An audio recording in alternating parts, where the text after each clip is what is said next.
Hello friends. हे बघा आमची आज आहे पाचपीरला यात्रा. बघा बकरं कापायचं काम तिकडं चालू आहे, इकडं पूजा चालू आहे, इकडं चूल पेटलेली आहे, चुलीवरती पाणी गरम करायला ठेवलं आहे, एवढे मसाले काढले आहेत. एका चुलीवरती कांदा लाल व्हायला ठेवलेला आहे. म्हणजे 2-3 चुली चालू आहेत. इकडं मटण कापून आलेलं आहे, तयार झालेलं आहे.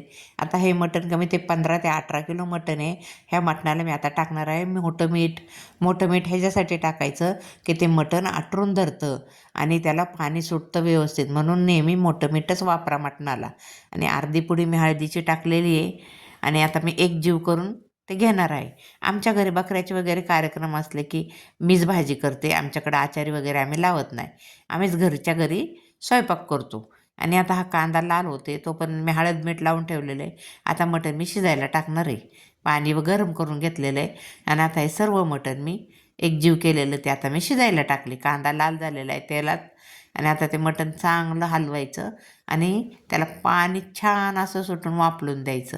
छान फक्त हलवून आता त्याला मी झाकण ठेवून त्याला छान असं पाणी सुटून द्यायला तोपर्यंत जाळ घातला आहे. तोपर्यंत ते मटण शिजायला वापरत आहे. तोपर्यंत आम्हाला दिली आहे वडापावची पार्टी. आम्हाला वडापावची पार्टी अशा करता की जेवणाला खूप उशीर होणार आहे. आणि इकडं तोपर्यंत 3 चुली केलेल्या आहेत. 2 चुलीवर, एका चुलीवर भाकरी चालू आहेत, एका चुलीवर पाणी गरम करतं आहे, एका चुलीवर मटण शिजतं आहे. म्हणजे असे 3 चुली केल्यात. आणि आता 3 चुलींवरती आता वडापाव खाऊन झालेला आहे, तिकडं पूजा होत आहे. एका चुलीवर मी तेल गरम करायला ठेवलं आहे. 2-2.5 किलो तेल गरम झाले. त्याच्यामध्ये जेवढं वाटण आणलं होतं, खोबरं, आलं, लसूण, कांदा, कोथिंबीर जे वाटलेलं होतं सर्व वाटण आणलं आहे. आणि ते सगळं वाटण तेलामध्ये टाकले. मी वाटण काय काढले होते हे मी व्हिडिओ टाकणार आहे. ते पूर्ण वाटण त्याच्यामध्ये टाकल्यानंतर मी असं खमंग वास सुटतो सर, म्हणजे ते वाटण परतू घ्यायचं. आणि जे आपण मसाले काढले होते ते मी टाकलेले आहेत. कांदा मसाला, लाल तिखट, गोडा मसाला, धना पावडर, घरचा मसाला. मी मटण मसाला भाजी झाल्यानंतर वरनं टाकत असते कारण त्याचा स्वाद राहतो. आता हा मसाला चांगला असा परत मी त्याच्यामध्ये बाजरीचं पीठ ॲड केलं आहे की जेणेकरून थोडासा घट्टपणा येईल आणि चवीला पण छान होईल. आणि आता एक जीव वाटण एकदम पाणी सुटेस्तोवर, त्याला तेल सुटेस्तोवर छानपैकी एकदम असं परतून घ्यायचं. तोपर्यंत इकडं मटण शिजत आहे. मटण शिजत आलेलं आहे. इकडं भाकरीला तवा चालू आहे आणि तिकडं पूजा चालू आहे. पुजारी ते म्हणजे ते पाचपीर म्हणजे ते देवाची पूजा चालू आहे.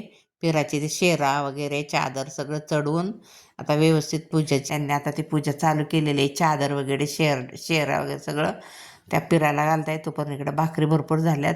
माझं मटणाचं वाटणही छान परतून झालं आहे. आणि मी आता त्याच्यात आळणी सूप ओतून रस्सा पण तयार केलेला आहे. मी मटण साईडला काढलं आहे आणि आळणी सूपचाच नुसता तर्रीबाज रस्सा बनवला आहे.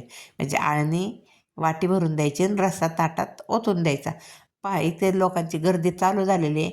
भरपूर लोक जेवणासाठी आलेले आहेत. बघा किती गाड्या लागलेल्या आहेत. अजून आमचे पाहुणे रावळे तर सुरुवातच झालेली यायची. आणि भाकरीच इकडे टोपलं भरलेले आहेत. कॉटवर आम्ही तिकडं भाकरी टाकल्यात. तोपर्यंत माझी भाजी तयार झालेली आहे. एकदम तर्रीबाज रस्सा भाजी तयार आहे.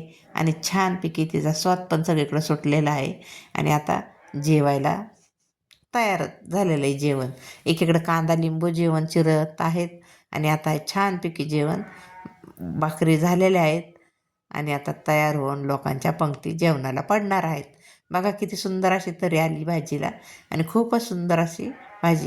ह्या एवढ्या भाजीमध्ये 100 ते 150 लोक आरामशीर जेवून निघतात. आणि आमची घरची भाजी मीच रोज करत आहे, दुसरं कोणी करत नाही. आता उद्या पण आमचा वीर मस्कोबाला कार्यक्रम आहे, तिथं पण बकरं आहे. त्याची पण रेसिपी मी टाकल आणि ती पण भाजी मीच करणार आहे.